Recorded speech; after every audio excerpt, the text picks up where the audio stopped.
Today's webinar is entitled Precious Metals Investing Update, a 2016 mid-year update. I am joined by two notable authorities, Jerry Robinson, founder of Follow the Money, and also a technical analysis expert. He will be talking about charts for precious metals, and of course Tom Cloud, the fundamental analysis expert that we have on board, no stranger to Follow the Money, and he has spent decades in the industry and for sure is an authority. So we look forward to hearing from both of those gentlemen today.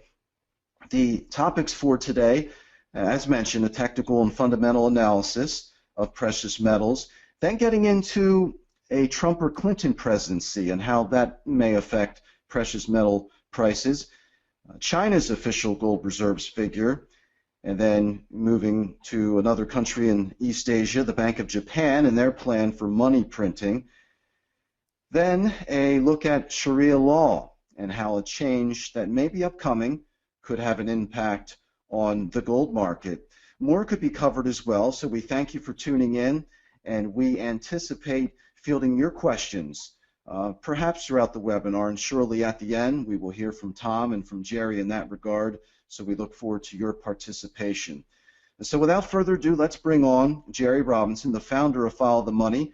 Jerry, perhaps you could share with us briefly a difference between technical analysis and fundamental analysis as you get the technical analysis started. Jerry, handing off the microphone to you. Thank you for joining us today. Yeah, thank you, Justin, for that very kind introduction. I want to welcome all of our subscribers. Thank you for being here for our monthly webinar. As Justin mentioned, I will be talking about technical analysis, and don't be caught up in that name. If you're new to that, all we're saying is we're going to be looking at charts. Technical analysis is basically looking at the price and volume action on a particular asset. It's not really looking at the news. It's not really looking at any kind of commentary. Instead, it's just looking at raw data. We look at price and we look at volume. And we believe, going back for many, many years, even going back all the way to the very beginning of the 20th century, that many people, many traders, successfully traded simply based upon looking at price and volume. So that's what I have done over the years. I've used technical analysis to make money in the markets. And so today we'll be talking about gold, silver, and also the U.S. dollar. And we'll talk about what we see in the charts. And then we're going to bring on Tom Cloud to fill in the gaps. Now that we know what the charts look like, what's driving the charts, what's causing the spike in volume, what's caused the new uptrend, and more importantly, perhaps for those who are watching, will the uptrend continue? That, of course, is a big, big question, and we'll talk about those things. So without further ado, let's just dive in and begin by taking a look at this very first chart here of gold. We called the new uptrend in gold back in the very first day of February. It was February 1st. As the breakout began to occur in gold, what we noticed was something that we hadn't seen in a while, and it was very big volume. And you can see volume right here that really began to ramp up as we began to pull out of this low that we had found right down near 1050 on gold. Well, when we see accelerating volume and accelerating price, we know that's something is going on there. It caught our attention and it tripped a new uptrend in our system, and so we encouraged you to know that gold had formed a new uptrend. All of our members were alerted at the beginning of February. That, of course, turned out to be a very good opportunity to get into gold at a very low price, well below $1,200, close to $1,125. 1150, somewhere in that range. Later in March, we noticed that a new long-term uptrend had formed, and so we alerted you to that on the 4th of March. And since that time, we've seen gold rise another 5 or 6% from that time.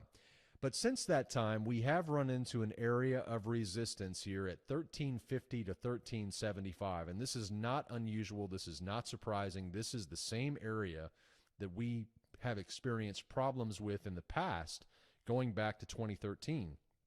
So this is certainly 1350. Any of you who've been following gold for some time, you know that's a pretty psychologically important price.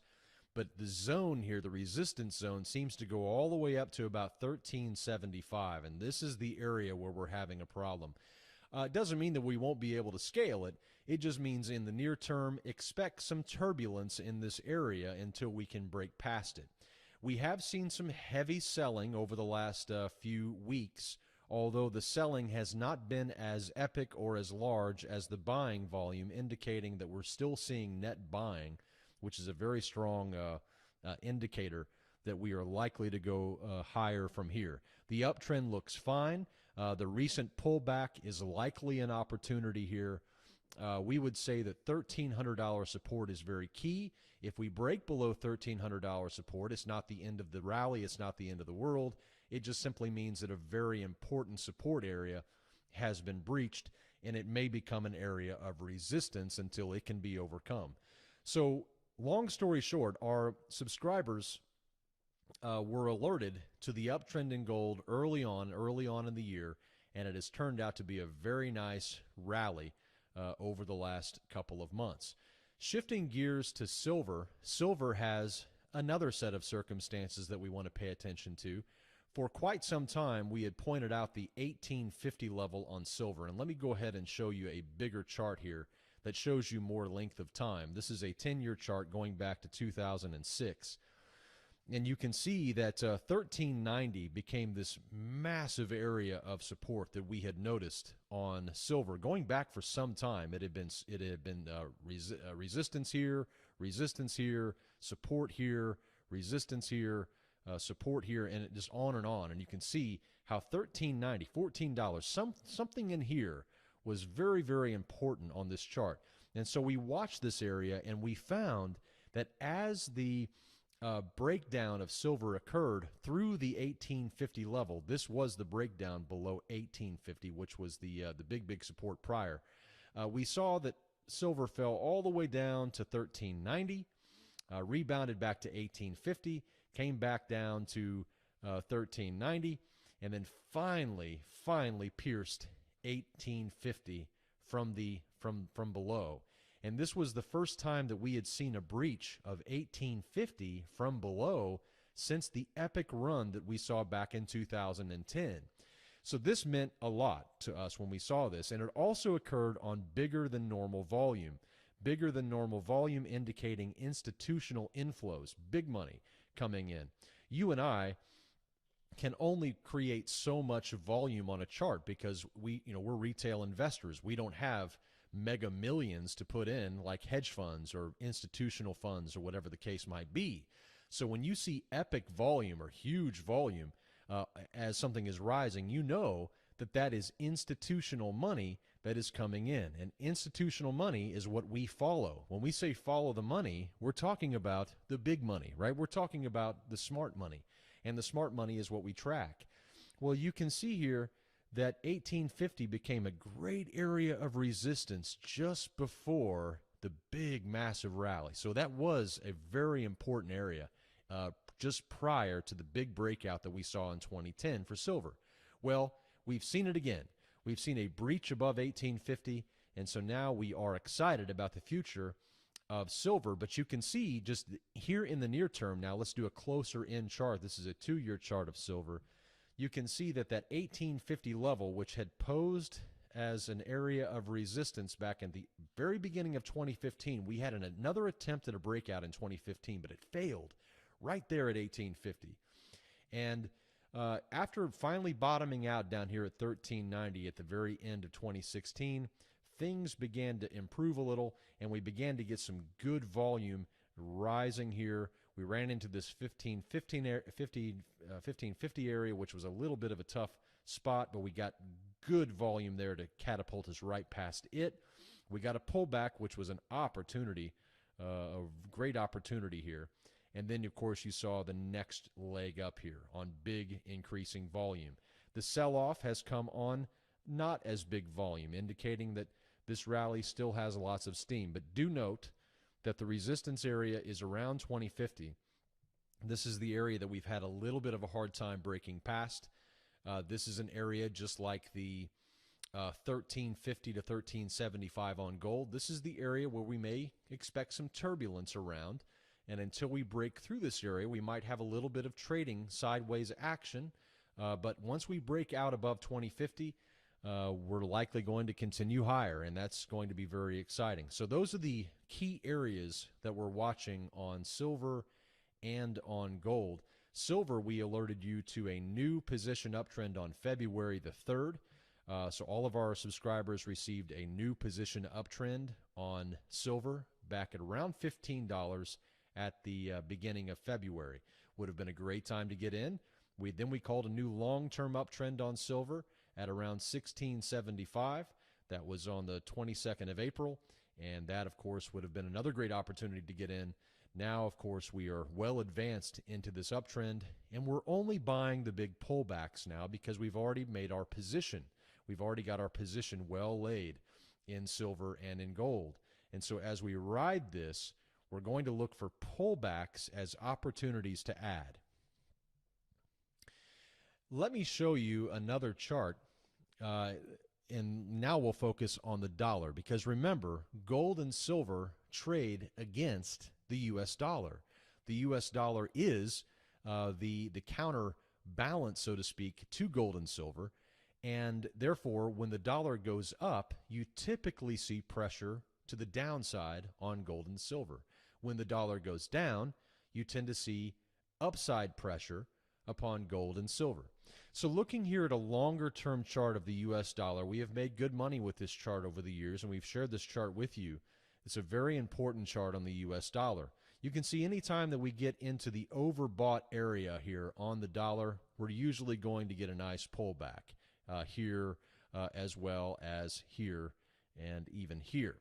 Right now, we are not overbought. We are not oversold on the U.S. dollar. Right now, the world is nervous, and they're viewing the U.S. dollar as a hedge against a lot of uncertainty related to Brexit, related to ISIS, related to China and the turmoil that's going on there, and related to all the negative interest rate campaigns that we see going on around the world. So right now, the U.S. dollar is a beneficiary of some of this nervousness, but you know, fundamentally speaking, those of you in the audience, if you've listened to us for some time, you know that the fundamentals of the U.S. dollar are not enough to continue driving it higher over the long term, because there is simply too much debt, and there's just far too many other issues facing the dollar for it to be in a long-term uptrend forever, right? That is nonsense. We don't expect that from the U.S. dollar.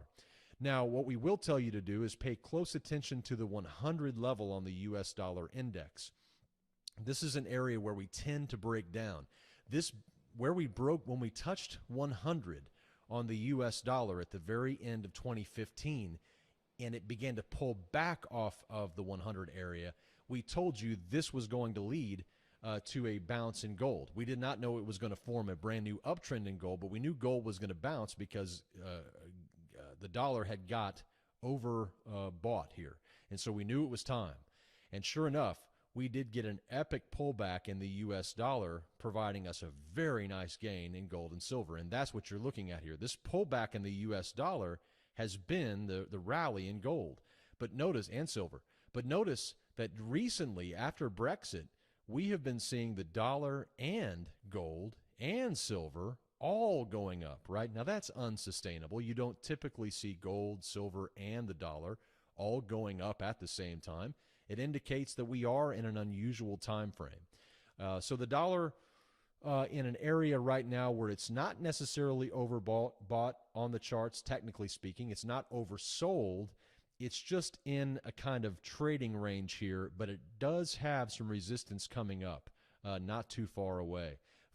For our purposes now, we continue to watch the U.S. dollar within this range. 93.50 to 100 is the area where it is trading. A breakout above this will be negative for gold. A breakout below this will be very positive for gold. And so we'll continue to watch the U.S. dollar. In the near term, those of you who trade the dollar or use it as a way to measure gold or whatever, you can see here that we do have very solid support right here near the 200-day moving average. If you throw a 200-day moving average onto the U.S. dollar chart, you'll find that it tends to obey that line pretty well. you'll see here that it acted as resistance there. It acted as support here. It acted as resistance here, where you had the nice rally here in the dollar in May. It ran up right to the 200-day and then just reversed course, came back and tried it again, and you can see that it failed right there, but then it broke out. And then, of course, it held the 200-day moving average. So the 200-day moving average now acting as strong support for the U.S. dollar. We're well above it now. That would be an area that I would be watching when it comes to the U.S. dollar. So there have been a lot of things that have happened, and I want to bring on Tom Cloud now and have him begin kind of moving into the fundamental side of what's really driving gold prices. What is causing the breakout? What is causing the uptrend? What's the fundamental driver here? We can look at charts. We can see that we have an uptrend. But what is causing it? Well, there are several things we're going to talk about today. And Tom Cloud is here with me, and I'm honored to have him. Hey, Tom, how are you? I'm fine, Jerry. Great to be back on the show. Yeah, great to have you here. And I know the people are very appreciative to hear your insights today as to what's going on with all of the background that you have and all the knowledge and all the connections that you have in the precious metals world. There's several things we want to talk about. We talked about these things off of the air prior to this. We really want to hit these things. The first one is what's happening in October with the SDR basket. Would you explain that to us and explain to our audience what this means and what's happening? Yeah, Jerry, what happened is we had a false alarm in 2015 when China wanted to get special drawing rights as the fifth currency to join the IMF. And they had a false start, and then they had a delay because they weren't ready with all the assets. It's kind of like getting a financial statement. They have to come in and show the IMF their financial statement to get the special drawing rights, and they probably weren't quite ready because they were accumulating gold at a record rate. But now they've been approved for October the 1st. So sometime between today and October 1st, or September 15th, I've been told, is China will announce to the world their gold holdings. The last time they did that was 2009, and they had about 1,700 tons. We know they've been buying every month. We know they've imported a lot through Hong Kong, and we don't know how much they've mined and bought in China, since China is one of the two largest mining countries for gold.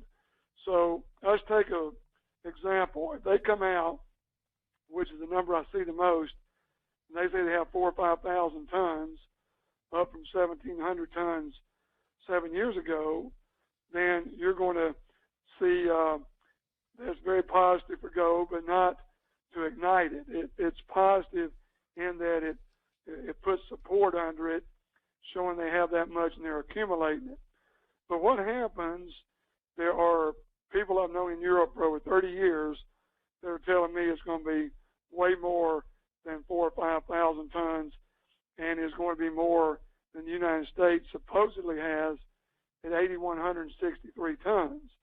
If that happens, then we've got a problem, because the gold known to exist, and you've done a great job over the last few years of showing how little space all the gold that's ever been mined takes up under the Eiffel Tower or in an Olympic swimming pool.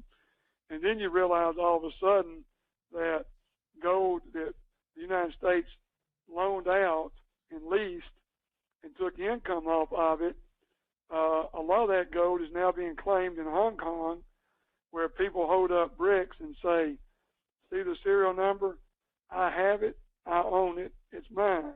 And yet the United States still claims they own it. So what has happened, the company in China has paid the lease fee off and bought the gold, which is the option they have. Now, the U.S. gets the money back, but do they go out and buy the same amount of gold and put back in Fort Knox, or do they just use the money for something else? And what's been rumored since Bill Clinton was president, that a lot of the gold is gone because they wanted a legacy of a balanced budget, so this money came out of nowhere and balanced the budget. So nobody really knows, Jerry, about all these things. But what we do know is between now and October 1st, China will announce their gold reserves. And I've had people ask me, well, what happens if they say they have 4,000 or 5,000? Well, China still gets to join. They may be hiding 4,000 or 5,000 tons, not being ready to show that they own more than the U.S. because they're still mining and don't have all the reserves they want to potentially have a gold-backed currency in the next 2 or 3 years. So that's what we're talking about on the SDR basket, which is one of the 3 things we'll talk about today that our clients have to keep an eye on.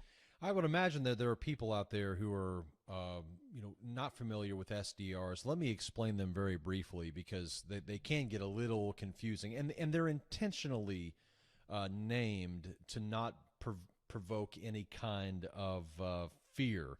Because really what the SDR is, for those of you who are listening, is it's really a world currency. It's the IMF's liquidity tool. So the IMF, the International Monetary Fund, operates as kind of a world central bank right now, mainly for the purposes of the West and for the benefit of the West. But nonetheless, it operates that way. And the SDR was created as a de facto currency back in 1969 in response to the ongoing problems that were happening here in the United States. The United States was fighting a war in Vietnam. They had the Great Society spending. This is what led to the breakdown in 1971 of the U.S. dollar and the Bretton Woods situation. Well, the SDR was created in 1969 because they knew they didn't have enough gold. The United States didn't have enough gold to be able to back up all of the redemptions that were coming in. So France realized they had a pretty good deal. They knew the U.S. was printing money. They were in Vietnam. They knew how expensive it was to be dropping bombs on Vietnam, and they knew the U.S. was likely printing money. So France said, this is a great deal. Let's go redeem all of our dollars and get gold. And pretty soon the U.S. just shut that down, and everybody knows that story in 1971. But 1969 is when they introduced this SDR as a way to stave off some of the gold redemptions, and they tried to satiate other countries with the SDR. It's evolved over time, and every 5 years the IMF reviews this SDR basket and just checks the currencies within it. Sometimes it's had many currencies. At the very beginning, I think there were 14 currencies whenever the SDR began, but today there's just 4. But now 5, thanks to the latest edition of the Chinese renminbi. And so the main thing to remember here is that China is now going to be part of this SDR basket, which is made up of currencies. Currently, the U.S. dollar, the euro, the Japanese yen, and the pound sterling. So as individuals, you and I don't walk around with SDRs in our pocket. These are strictly used for governments, and they represent baskets of currencies that provide liquidity.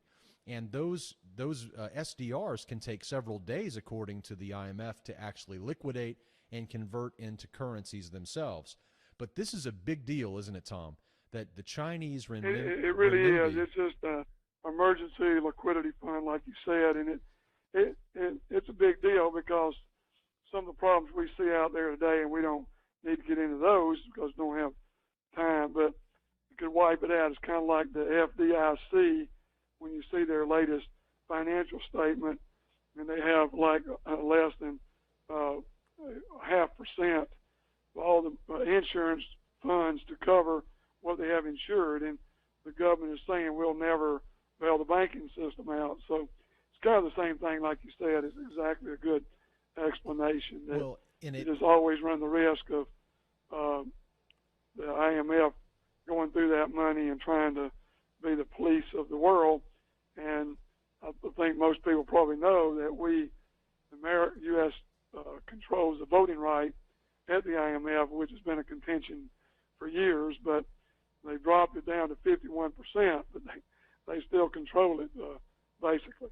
Yeah, no doubt. And the inclusion of the Chinese renminbi in the SDR is a big deal because it's going to lead to a greater dependence upon the Chinese currency, by nations, and I would imagine it'll come at the expense, of course, to the U.S. dollar. So that's going to be a pretty big deal whenever it is finally added in October. So that's coming up. And that's really bizarre. I think we're living kind of through an anomaly. Just one final point on that is that here we are in the 21st century, and China is the number 2 economy in the world. Back in 1820, China was the largest economy in the world. Today, they're the second largest, and yet their currency is hardly used anywhere. The second largest economy in the world, and their currency is not quite out there. So I think we're living, very possibly, my opinion, I think we're living in an anomaly right now where the Chinese currency could really roar higher as more and more countries move to it, and especially if they back it with gold, as Tom, you and I have talked about before. Let's talk about the failure of Abenomics. Let's move over to Japan. Tom, tell us what's going on over in Japan and why it's important to gold. Well, it's very important. We've got a country that spent 26 years basically in almost zero growth and deflationary pressures. We've seen mortgages over there now up to 100 years, mortgages that will go through 3 generations to pay the house off. We've seen this kind of attitude, and all of a sudden, if you can picture in the latest elections back last month, they come up in 77 of the 78 seats go to what we would call the Democratic Party or the ones that want to come out and print the money. They're tired of being reserved because they're really gotten worried about their military and where they stand militarily in the world compared to U.S. and China and other countries, Russia building up. So the first thing they do is they get 77 out of 78 seats. Prime Minister Abe makes his first call to none other than Ben Bernanke, the helicopter king that did quantitative easing here. So Bernanke's now consultant to Japan, and they're going to be printing money like crazy, building up a military, trying to get some inflation going. They'd rather have inflation. And the great thing for us as gold holders is Tanaka Holdings, the largest retailer of gold in Japan, had their biggest month ever this month. They're 60% higher than they've ever been. And even though the party that's ruling is telling their citizens to own gold, it's a good thing because the stock and bond market has done nothing. And then the other thing they've done is they're talking about issuing this perpetual bond that they're going to pay 22 basis points on compared to an investor walking to the bank and having to pay the bank, 1% to hold their money.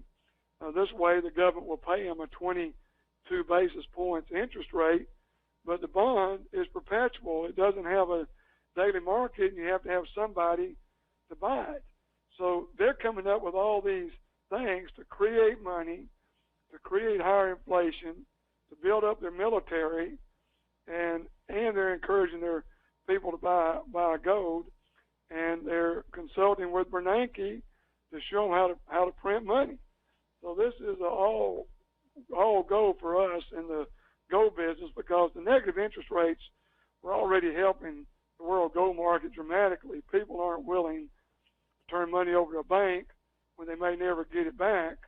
Not 99%, but I'm about 0 if there is a world financial crisis. So we're going to follow this thing very closely because the Japanese certainly hold the second most U.S. debt, and that is what has America worried about this, is if they have $1.2 trillion of our debt, and they start getting money for their perpetual bonds and start expending, then they're going to have to sell their bonds here to buy their own bonds that go into the kind of growth they want to do and to get their military built up.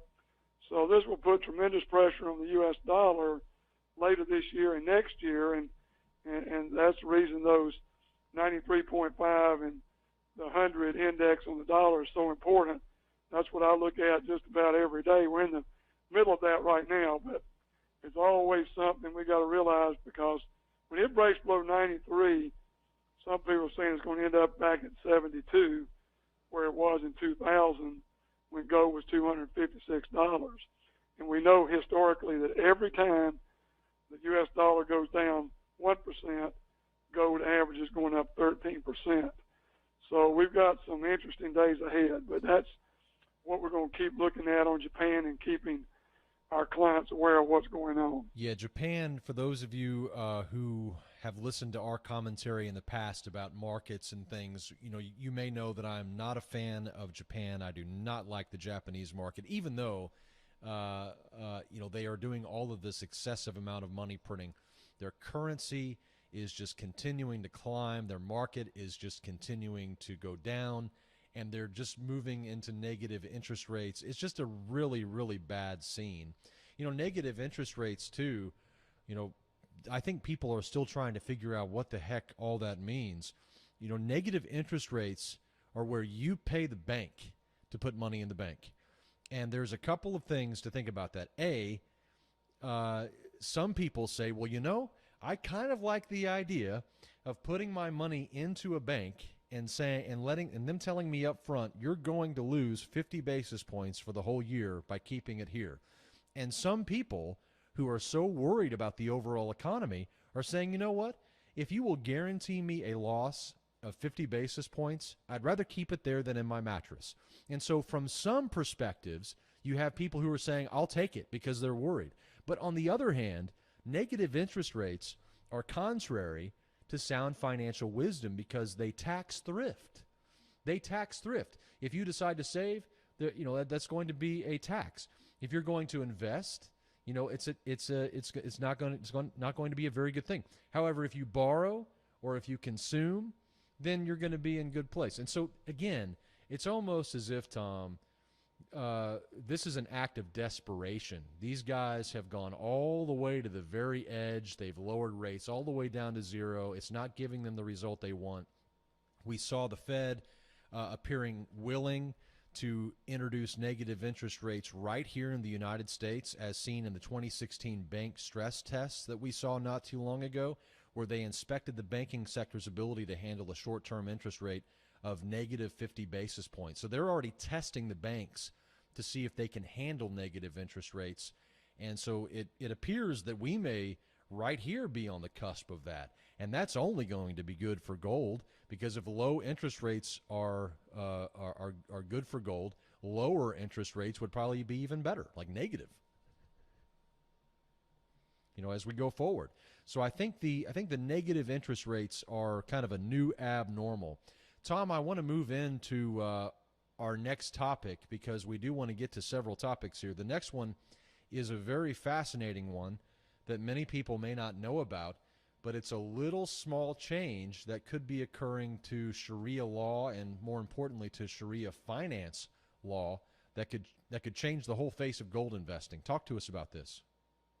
Well, it's a developing story, really, Jerry. It's been broken here in the last 2 or 3 weeks of this, but these Muslims out there that live under Sharia law, 1,600,000,000 of them, bigger than China, basically have not been able to, the way it was explained to me is they have been able to own something like an investment that make law. It's supposed to be more of your money is supposed to be more of something that is there to protect your family and live, but it's not a speculative type thing. So what has happened is Muslims have gained trouble in some banking sectors around the world, getting accounts and complying to law, or saying they can't put their money in there. So they started this thing. It's kind of like us changing the Constitution or the Bill of Rights, which certainly we have politicians that would like to do that. But this is what it is. It's just changing something that's been around for 500-600 years is the way it's been done. And now the World Gold Council and the accounting and auditing organization of the Islamic financial institutions are doing this. And it's amazing what this could mean to gold. I mean, this could be, you could wake up one day and gold could go up $500 an ounce, and there'd be such a shortage of physical gold worldwide, you'd have nothing. And we're going to continue to see the demand growing anyway with central banks who are jockeying for position for a future gold standard, and then all the things we talked about in Japan and China, and then of course what could happen here. But right now, this is a developing story, and I was asking a lawyer in the gold industry what he'd heard about it and the time on it, and he says he thinks we'll know within 4 to 6 months if it's going to go forward. So it may not be quite ready yet, but the Muslims that follow the Sharia law are not going to do it until the whole thing is ratified and they feel comfortable they're not violating the law. So we're going to watch this one very close, because this is not like somebody tiptoeing in. If this thing has changed the standards for investing, you just hold on, because it's going to be there's nothing in the world they'd rather own than gold. That's the number one thing they want, and that's the reason this thing's being looked at, because they have said our law is outdated, we need some update, and most important one is that we can buy gold and have our assets portable, liquid anywhere in the world, and ready to travel. So, and whether we like it or not, we could profit from it on the price appreciation side. That's an important point. And those of you who want to follow this story, obviously we'll keep you posted on upcoming precious metals market updates on the podcast, but you can also just follow along on the news. You can search World Gold Council and follow the World Gold Council on Google and look for stories related to this topic. There are already many stories out there that you can read, but if you want to stay up to date, you might just check back once a month. Just Google World Gold Council and then maybe Islam or Sharia, and you'll be able to stay up with this story. Because when this happens, if this happens, it really could be a big, big thing for gold, physical gold owners. Let's move in now to something much more relevant to us right here in America, and that is Trump versus Clinton. Both of these individuals running for the presidency, the highest office in the land, and obviously we have questions as to what they might mean for gold. Let me briefly talk to you about what they might mean for the stock market, and then we'll get Tom's take on what they might mean for gold. From my perspective on Trump versus Clinton, what you can expect from a Clinton presidency is pretty much what you would expect from an Obama administration, Obama presidency. The problem with Clinton is that there is so much worry and concern about fraud with her. There is so much obvious about her that does not inspire confidence in the American people. People don't trust her. And you see the currency today of our monetary system is trust. It's faith. And so we have to have faith in the institutions for the whole shell game to continue. We have to have confidence in the people who are running the institutions, and we have to have confidence in the institutions themselves. This is why things like WikiLeaks and Ed Snowden, when he came out with the NSA leak, and then other things like what we just saw here with WikiLeaks and the DNC. I mean, huge, huge explosion in the Democratic camp here with WikiLeaks, just dropping about 19,000 internal emails exposing how corrupt the Democratic National Committee really is. And no surprises there. I mean, nobody's surprised by that. But the thing is that the more that stuff gets out, the more that it erodes the faith and the trust that people have in those institutions that issue this currency, that issue this, that control this economy, that plan this economy, so to speak. And so it's important that the people have trust. With Trump, you have a guy who is extremely brash, he's extremely arrogant, and he makes no apologies for anything. And some people are inspired by that. And he does tend to inspire a confidence, whether that confidence is fake, whether that confidence is false, whether that confidence is right. That's not the point. It doesn't matter if the confidence is good to maintain a paper currency. It just matters that it exists. So you have to have confidence. So out of these two, from my perspective and from my vantage point, I believe that Trump causes a pretty big stock market rally, and he also causes people to feel strongly about their country again, more patriotic, stronger about the U.S. dollar, wanting to make things right, all of this. So I feel that there is going to be some sort of confidence that is restored under him, and it will be temporary. It won't last forever. They'll find out about 2 years in. All the people who are very pro-Trump will find out 2 years in or less that he is just a mere man and that he is going to make the same mistakes as any other man makes when he's trying to lead others. And so you will have a downfall eventually. But I think in the beginning it could spark a really big rally. And I also want to say that, and we mentioned this the other day, and I want to give this to you as well, our FTM insiders, is that Trump could also be very big for Russian stocks because Russia has been under a lot of pressure underneath Obama. Putin remains under pressure in a Clinton presidency, but Trump, not so much. Russian stocks are extremely cheap, and we believe that Trump could be good for Russia and Russian stocks. So that's our take on what it means for stock prices. What does Trump versus Clinton mean to you, Tom? When you look at these two, what do they speak to you about the gold price and silver price? What do you think happens?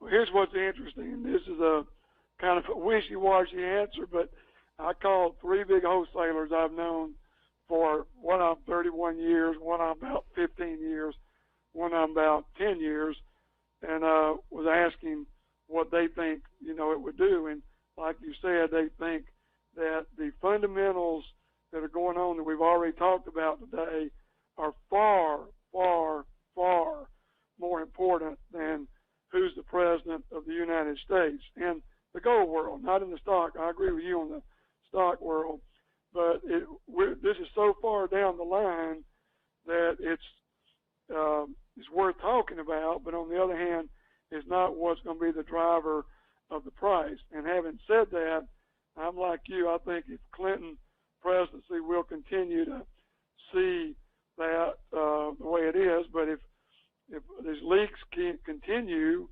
and they show that President Obama knew that Hillary did, there's very strong rumors out there that he told her in 2009 she couldn't do what she was doing, but she kept doing it.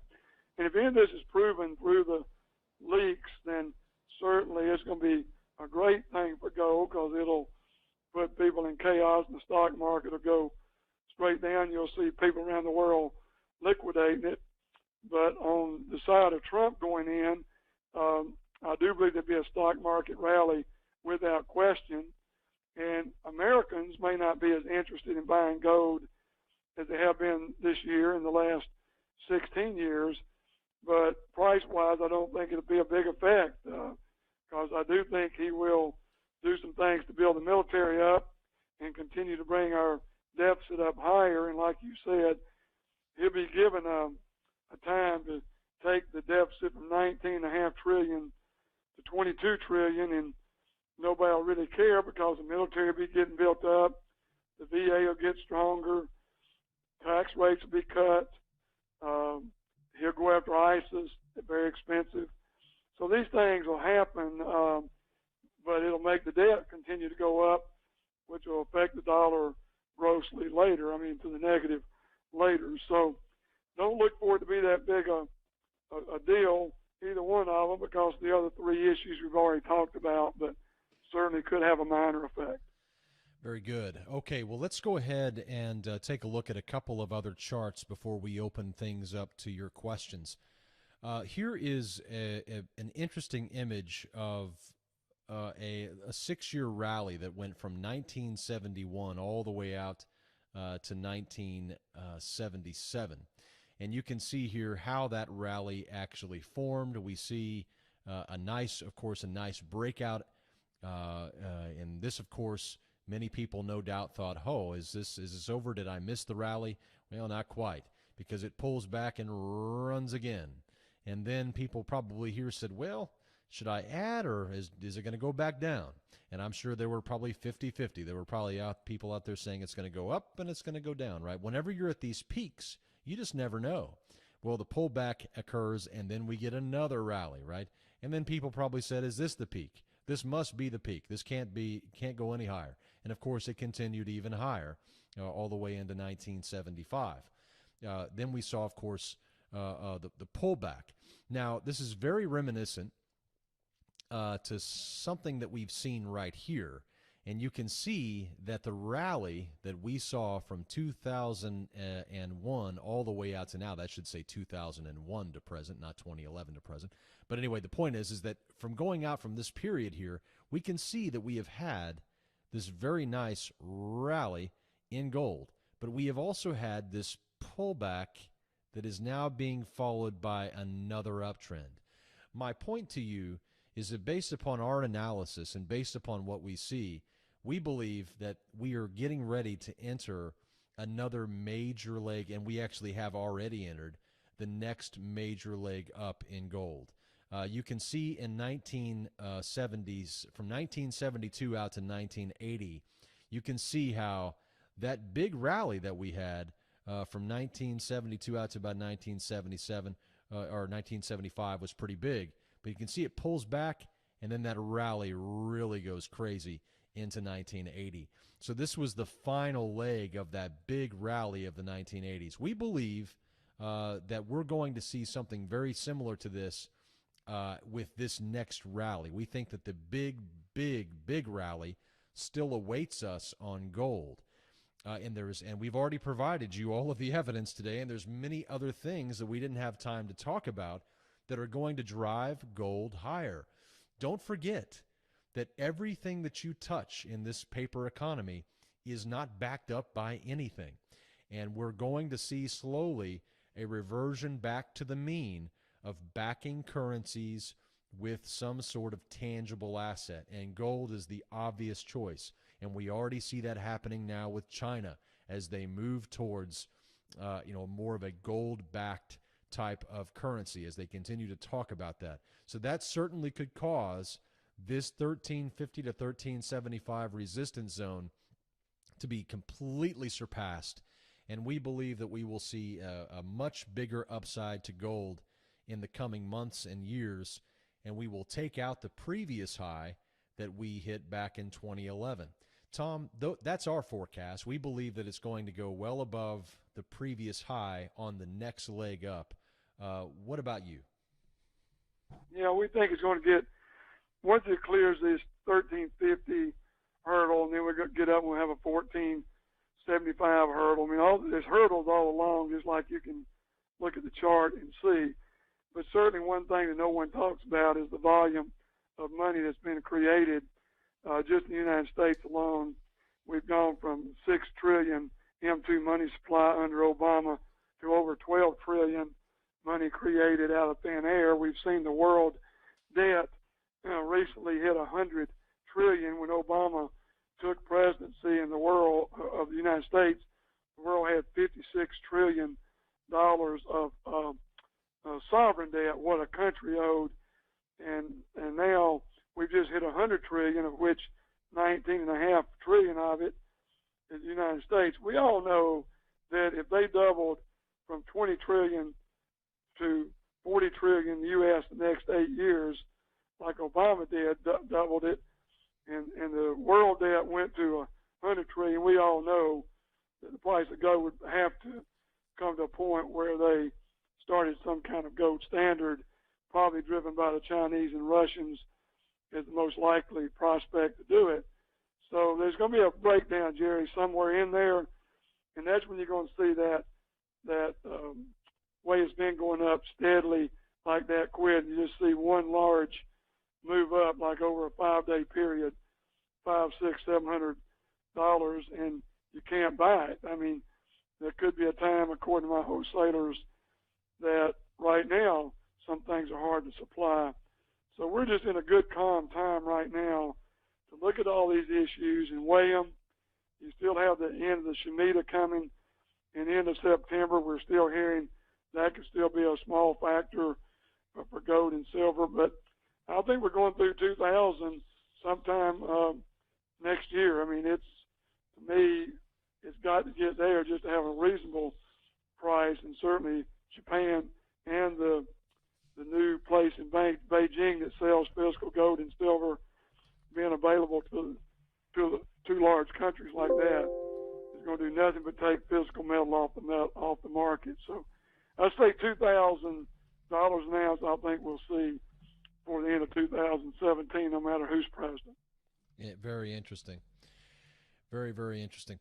Well, as we kind of begin to wrap this up, I do want to make your information, Tom, available to those who are listening, and just talk briefly about the types of services that you can provide based upon the information that we've talked about here. First of all, you can certainly add physical gold to your individual retirement account. Tom can help you with that as well. And let's talk about each of these individually, but let's also talk about one more thing that people can do is they can create their own physically backed gold ETF. Let's start with the IRA, Tom, and just talk about these real briefly. It's real simple. There's two custodians that we recommend out of the 15 available. So they would go to equityinstitutional.com or goldstartrustcompany.com and just hit the self-directed precious metals IRA button, fill out the paperwork, send it in, and that's how easy. There's a section they'll ask who your broker is, and Kathleen here would email our customer the information to put in for us as the broker, and then the transfer form. So you have an application and a transfer form, and then when the asset is transferred from where it is now, you just have to be sure it's in cash, because Equity or Gold Star cannot take stocks and bonds. They can only take the cash that you would liquidate and send over. And then we would have a conference call and decide what percentage gold and silver you wanted and which products you wanted that were qualified to go into an IRA. So that was pretty simple, Jerry. That's just, they can see my 800 number up there, and they can call us at that. And the same thing on the next slide is this has been the most unbelievable thing. We saw the best June we've ever had in 40 years in business because of this. And basically what it is, if you buy an ETF and you get no gold, you get paper gold, and the only way you can get real gold is to buy a 400-ounce commercial bar over $530,000. So the little guy can only buy a piece of paper that's betting on gold to go up, and worse than that, if it's silver, you pay 50 basis points a year on SLV, and GLD you pay 40 basis points a year for storage when there's not really any gold or partial golds there, but most of it's paper. But you get charged every year in the ETF 50 basis points, and then Mr. Sprott came along and he set them up, and his are better prices. He set up his ETFs for 45 basis points for silver and 35 for gold, being 5 basis points cheaper than them. But once again, you don't have the gold. What I worked out with one of the 9 COMEX warehouses in the world, only 9 that have LBMA and COMEX approval and the approval by Lloyd's of London to be the insurance carrier because of this, is IDS, International Depository Services. We can email you their brochure and our brochure on this. All you got to do is email us or call our office and ask Dan or Kathleen or I or Carol, whoever who answers what you want, and we'll email you the 2 brochures. So our storage fee is 20 basis points a year, and we'll give you 6 months free rent to start with. And then you have gold and silver with your name segregated, and it's yours. It's gold and silver. It's not a piece of paper, and you can have it mailed to you anytime you want by paying the shipping charges. To get them there, we pay the shipping charges. When you buy the gold or silver, we pay to ship it through the Toronto, Canada branch or to the Wilmington, Delaware branch, and we can talk to you on the phone about the advantages of each one, but won't get into that now. So a lot of you aren't interested, but if you are interested, after you have, you should have some physical gold and silver at home for emergency, especially silver. If barter systems were to develop or banks were to close for a few days, you would need that. But after that, you get enough to cover 3 months of that, then you probably may want to store some of it at this incredible rate. So 20 basis points is only $20 per $10,000 a year after your 6 months free rent, or $100,000, it's only $200. So let me say this, there's no one in the world that has this deal but me, nobody. And it goes back to the owners of the warehouse being friends of mine for over 30 years and doing this for me. So that's the other thing, and it is segregated, it is yours. You can get it anytime you want it.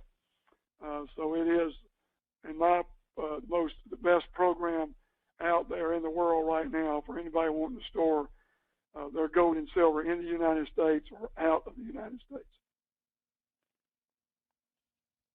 Very good. Justin, let's go ahead and head over to you now, and we'll see if there are any questions at all. Tom, let's hear from you. I wanted to emphasize this. A question was raised. Do you require a minimum dollar amount for the precious metals IRA? Just so we're all clear on a minimum dollar amount. I do not, but let me tell you, there's if you talk about $5,000, something like that, it won't. The reason is you have a recurring custodian fee. I think it's $85 a year. They send you an update every quarter on prices. When you get to 70.5, they tell you how much you have to take out. They provide the 1099-Bs when you do take a distribution from the IRA. And then you've got the storage fee. And the way the storage fee is done at DDSC, Delaware Depository Service Corporation, is $120 a year up to $100,000. And so you'd have about $200 of recurring fees. So if you look at that and you've only got $10,000 in your IRA, that's 2% a year. But if you have $50,000 in your IRA or $100,000, then it's a very small percentage. So that's what people need to look at. And when you go over $100,000, they charge you 0.6%. And I'm also working with IDS now, trying to get them to store our some IRAs, and we're making great progress. I will probably have a better deal for storage by the end of the year with IDS than the warehouse. IDS is approved to store IRAs now, in addition to being the only COMEX and one of 9 COMEX warehouses in the world. So anyway, that's kind of what I would say. It's a small shift. It may not be worth, the fees may eat you up, but certainly if you're doing 20,000, 1% a year is not bad. So anything over 20, I feel very comfortable telling it's worth it. But we're in the most dangerous time for numerous reasons we've discussed today and reasons we haven't. But that's the way I would end it, by saying give us a call, and Dan and Kathleen and I will walk you through and help you answer the questions and talk to you about how much gold, how much silver, and then what kind of gold and what kind of silver. Because you do have choices in percentages you want in each, and then what kind of product do you want in each, and we'll help you with that. So just give us a call. Again, as you see on your screen, you saw the number 800-247-2812. Again, 800-247-2812 to contact Tom Cloud. I have done that myself personally. I'm a client of his, and am happy with him being my precious metals guy, a man with ample contacts and many decades of experience in this industry. Well, we want to thank you all again for tuning in to this monthly FTM Insider conference call. Tune in again to the last Wednesday of the month, next month, as we again have another FTM Insider monthly conference call We want to thank you all for tuning in today. Thank you, Jerry, for the compelling information you shared and also the compelling information from Tom. Thank you all for listening today, and we wish you all a good day.